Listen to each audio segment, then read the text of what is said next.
All Anyway, right, Pete. So we're a couple days out, right? It's been relatively quiet since spring ball. You embrace this from the media perspective that I this I think this is going to be pretty businessy going Yeah. forward, right? Just football. You think we're ready to kind of make that adjustment? Um, I think so. You by that you mean you don't think a lot's gonna escape the walls? Is that Yeah, what you're there. saying? Well, I just don't think there'll be a lot of because this is just Okay. me. I've just heard probably 4 or 5 times since January about either something to the effect of just play ball, just get better, no curse, uh, don't worry about outside noise, don't overhype things. I Mhm. try not to overhype things. Like I get the sense there's going to be this concerted effort to be pretty vanilla. I think chasing three came back to kind of bite him Yeah, mm, a little that's bit, true. and so I it's just a feel that I get where I could, and I don't know anything, but I just think it's going to be about football. Football. That's fine. I Yeah, don't think the offseason national championship question helped either. So, mm. yeah. I don't think that. I could hey, tell that. did you like his response? Actually, I did. I thought, you know what? You could tell he didn't like the question. And I like when a guy kind of shows that he didn't like the question, but still like what the actual quote was in print. If you print it out, fine. It was just a professional answer. So I always appreciate Yeah, when because you can't see the. yeah. I mean, it used to be that way. We didn't used to have all these things on camera. So there used to be questions like that would happen, like no one saw it until you was just like, oh, whatever, like you just see what was in print in the newspaper the next day. But no, I don't think he loved that question. And I think part of him is always like, this is just year three for me. I've done it a certain way. Like I don't. Some of the stuff that's baggage of this university that's 10 years deep, and I think he understands that kind of goes with it, but it gets lumped into what they're trying to do when they've been here a much shorter time. And I would say that's one of those things. Although I do think the chasing three thing, I loved it, Me too. but I could see where you'd want to back that down now. Yeah, but you see, I do kind of wonder, because they talked about chasing three as this, recruiting tool and Hmm. this like outreach for the university and for the program and things like that. So I do wonder how much you think they'll try and walk the line of still having some things that appeal to the outside because they have to at a certain point, and how much it's going to be like, how do you keep it to football but still have some sort of product out there that can appeal to people that you're trying to get interest in your program. Yeah, that's a good point, Robbie. The thing that was about chasing three that that drew attention to it was done at such a high level. Hmm. Hmm. Like usually those things, are pretty mediocre or whatever. It's a 5 minute snippet. You got to give the people who put that together a lot of credit. That was like a legitimate, like, I can sit down on my couch and watch this show for 40 minutes, like, flip it on my TV. And it felt like that was a decent way to spend your time. And so I think actually the production value is what made it, you know, to the point where some people say, "Well, that's a little much." It's actually just because it was done really well. But Hmm. I'm with you. Um, like, there's probably something where you want to get out the way you're operating and show recruits. And I do think it was a hit with recruits. I do think they looked at it and said, "I like that kind of program. I like how they work certain guys. That's going to appeal to." So there probably is a happy medium. But I can go with what Damon's saying, that it's all business probably. And you know, I personally am in that position where it's like when you write stuff, you're writing about individuals, it's usually positive at this time of year, and it does some kind feel like overhype, and you got to be a little careful with that too. So we're in that zone, danger zone. What do you think? So, we obviously, offensive line is a little bit of an issue from a depth standpoint. You got the pups on D. You've got the youngins in the back end. You've got new wide receivers. Could I make the case to you that I think this is still about quarterback development for this team to get to where they want to be, or would you start Hmm. someplace else? No, absolutely, you can make that case. I mean, I think if we just want to go big right here, I mean, Dylan Raiola being very good this year means a lot to not just this season, but next season and how things play out. I mean, think about like the guys that he drew in, like Dane Key, who's played in the SEC and had success for 3 years. And Key talks about like when Raiola was one of the 10,000 text messages he got the first day he was in the portal, it's that stood out to him and that he was there on the whole trip. And that was the same way with like Jamal Banks last year, who played like 4 or 5 years. I think it was with Isaiah Hunter and Gilmore and those guys. So you've got a guy who, if he takes off to that next level and is really good and gives you a couple more wins with it, a few more wins, not only obvious is that good for 25, but next year, if it's just middling, it'll be interesting, like what we're talking about in December. I mean, isn't that it in a way? Yeah, I could ride with that for sure, because I think we think the quarterback's going to be pretty good, and a lot of times we like quarterback storylines, we like quarterback battles, we talk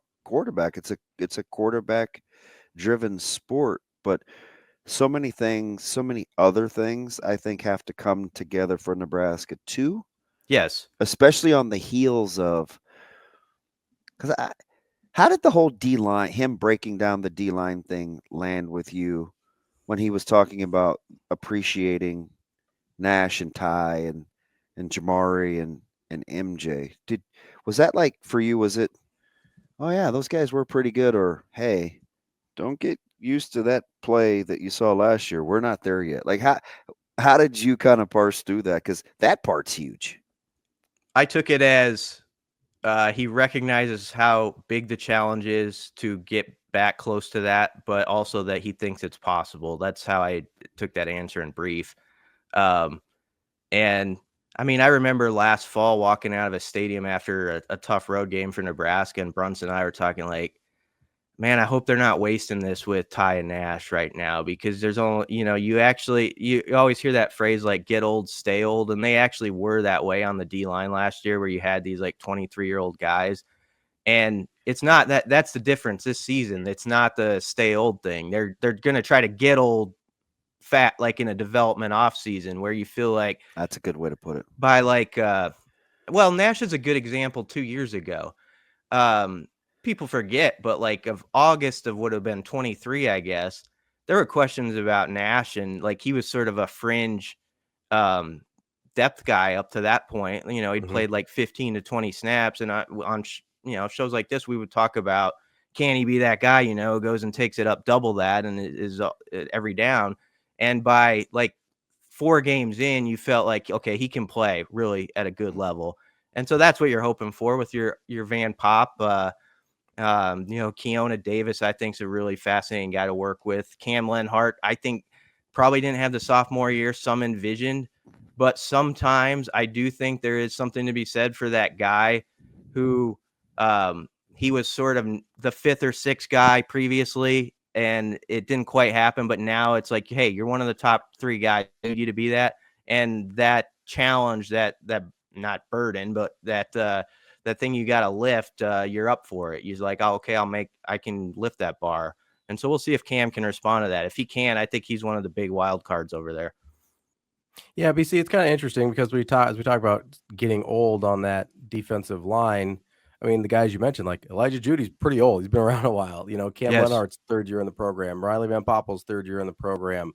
There's obviously you've got a couple transfers coming in that have played a decent amount of college ball as well. Like, I think some of these guys, because they aren't Ty and Nash, we forget that some of them are pretty seasoned, at least. I don't know how much experience they've got in terms of gameplay, although some of them do quite a bit. But like they're older than, like they're a little bit older than we think they are, right? Or sort of more than the perception seems.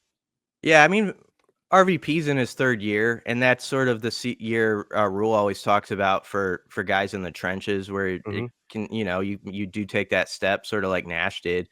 So, like, I'm expecting that he's going to be pretty good, but it's like, what level of pretty good is it? there's other interesting guys. I don't know, Damon. Is there somebody like that's like just not being talked about there that we're missing the boat on? Like I On the D sometimes, line, yeah. Like I know Ochoa popped up in the bowl game and Dylan Perrin and Mason Goldman and guys like that. And I'm trying to think. I kind of like Mason. Lafotu is hurt. Yep. I do like Mason though. I think the players like Ochoa. That's probably everybody, BC. If I'm just kind of Hmm. rattling them off in this empty space of mine. Yeah. So I mean, if they could get one or two of those guys to get to a level where you don't feel like there's much drop off between the 3 or 4 main names we talk about. I was disappointed when Jalen George was out for the spring, just because I was so curious about him, because he was one of the first guys they brought in on the portal visits in December, one of the first weekends at least. And so that told me something. And I just wondered what he would do this spring. But he's an important guy like him that you'd love to see take off. And, I don't know if Winari can catch it quickly as an end, if it's going to take another year of building or whatever. But a couple guys like that need to hit, and then you're feeling all right. Ravi, not to steal your thunder, and I think this was on air, Ravi, but we were talking about Nwarne and yesterday, and it seems like, and maybe this is not wanting to overhype it. Maybe this is we kind of know he has room to grow or whatever. I didn't play a ton at Missouri. We're a little reluctant to talk about the importance of kind of getting him. Do you think we're afraid that he won't be as good as advertised, that it's damaged goods, that we're jaded? He doesn't come up very much at all, Mm-hmm. especially when you compare him to guys like McCullough or even what's my guy from Idaho? Marshall. Yeah. Mhm. On the defensive side, we've already penciled in a starter at linebacker. We don't talk about the young man from Missouri a ton. Yeah. Maybe a little jaded. I do think I think we are willing to hype guys a little bit still, probably too much sometimes, but who are like McCulloughs and guys who have been around who are like seniors. And I do think the one thing where people backed it off some is with those younger players, with guys who, okay, he was a big star recruit, I get it, but let's see a few plays in the game before we jump up and down about him. I think that's good for him though. Me Like too. I think it's And I great. think he needs Lincoln. Yeah, and he's got a great cast around him. Like he's got people that he's familiar with, and I think that can do a lot for him. But I think in a way, I wrote this the other day, but some of these portal additions we have spent the last couple months talking the most about, and that can be good for, like, say, a Ja'Cory Barney or somebody like that. Like usually in years past, even from like December to March, Barney would have been a name brought up way more on shows and stuff like that. And he's not as much, I don't think, because we always go to, like, or at least I do, you'll go to Key, Hunter, Gilmore, and some of these new guys coming in. And I think that's fine for those guys, like, who are trying to have that sophomore surge instead of a slump. It's like, one, you get the fuel of, okay, everybody's kind of talking about this guy over here, I'm just going to put my head down and work. And you also don't get that, like, deal where it's just over the top with headlines about you where you rest on your laurels. So I think that could be beneficial. We'll see. Yeah, I mean, you bring up a guy like Barney, but I think of a guy like Cortez Mills, who very easily in a class like this would be super highly thought of, Exactly. and just isn't getting the type of publicity. And again, maybe for the benefit that he would be if you didn't have this group of transfers coming in. Yeah, that's a good point. The high school recruits are not. I just did it was a really late, and this probably goes to show it. I just did a Super 6 and sleeper thing from the class that's like just now, that I put on the site. And I mean, that's kind of connected with, we're so busy with like the portal thing and other stuff that it just wasn't quite the same commotion around the high school guys. And even on early signing day, if you think about the press conference, we were talking about everything else but a lot of the guys in the class, because there are all these topics in the air. And again, maybe that works to their benefit, where it's not overkill about like you're expected to do this right away, or everybody, you see your name in print or said when you get in your car, and stuff like that. It's good. I think that can be kind of to Damon's first question, like just business, for those guys coming in. Interesting, because I saw where you had Malcolm. I think you had Malcolm Simpson at 3. Terry was at 4. Maybe Who my was bias. That could have been my bias. who was 6? Was it Parker? I put Parker in there. I feel like it could have been one of like 5 or 6 guys that slotted in there. But I mean, he had 3,400 yards the last 2 years. He averaged double digits yards per carry. I know he's in a good program. I love him. Yeah. I love him. I think Nebraska's in really good hands with Parker and Nelson if those guys stay healthy. So you don't have to defend it with me. And he's missing a year of tape too.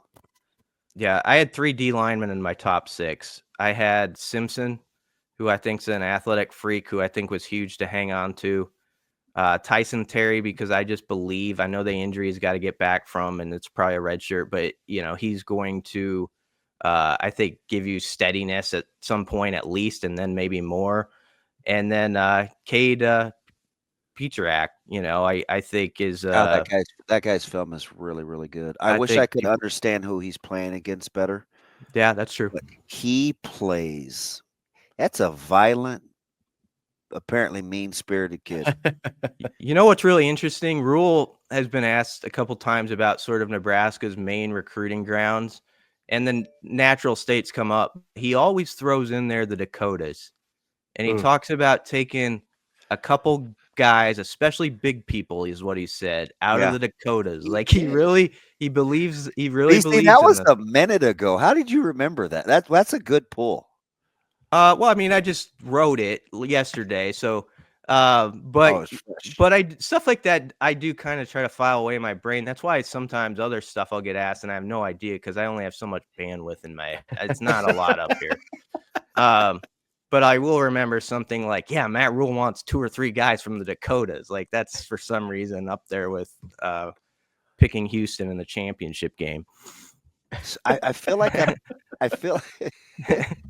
I feel like I'm out on an island, but people have to kind of understand my heart because I heard this about, I wasn't overly talkative about Malachi Coleman. I remember, and conspicuously, I left him off my Super 6, and that got a little pushback. Excuse me, but I feel like I have a guy like that this year that I need to see more. That a lot of people like, and I don't. I gotta see more from Dawson Merritt, and I think you had him. Was he 1 or 2? I had him 1, and so I kind of went with. I've got to see more from him because I think he's young in the football game. Mm-hmm. His body is extremely young, and he's coming off of an injury. Mm-hmm. So those things, I'm like, I want to watch this unfold before I say or think anything too crazy. But I feel like I'm way off on the perception, generally speaking, from most people on Merritt. Again, I think that's good. And he's out this spring, as you mentioned, with the injury, and maybe some of that can be a blessing in disguise. I don't want to go too far with that, but like, you don't get like that deal where it's like, oh, we didn't hear about Dawson Merritt. Why is his name not coming up in April? Like if some of those guys are out, like, just let them take it in, even if they're not on the field, and grow behind the scenes, grow your body and all that stuff. And so that's fair. Just because you're highly rated, like in the recruiting rankings, like and I don't know, you know what I mean? I'm just saying, like right now, I feel like I'm kind of like Gilligan right now. Well, a lot of people nod their head. I didn't try to do that, but a lot of people just nod their head and go like, okay, this guy's ranked here, he's ranked there, and you kind of go like that. I think Cortez Mills is going to be a dog. And so it's a competitive kid. I almost had him 1. And I think him and Jacory, same neighborhood, same exact vibe like when you interviewed him as recruits, like I'm gonna go get this. There's nothing that I'm gonna let stand in my way. And so don't be surprised if he makes some noise. I say that now as like someone who spent the first half of the show like, let's not overtalk the freshman. But I do think Mills is a guy who's going to be interesting to watch this offseason. Hyper competitive. He's going to be a good quote machine too. I think he just likes playing. Yeah, he is. Likes playing football. Yeah, and so is Rocco's older guys. Rocco Spindler, I can't wait till he's like the post-game O-line quote for the whole season. I feel like he's going to be the guy that we request after every game. But that's our guy, BC, Brian Christopherson, Husker 24/7. BC, we appreciate it as always. We'll talk to you again next week. BC, we're always going to be buds if you got Carolina in the Sweet 16. If nothing else, man, I appreciate you taking care of my emotions. Yeah, and congrats to your plucky Dodgers today. Yeah, plucky. That's number 2 of 94 on the season. We'll see. Thanks, guys. Thanks, B.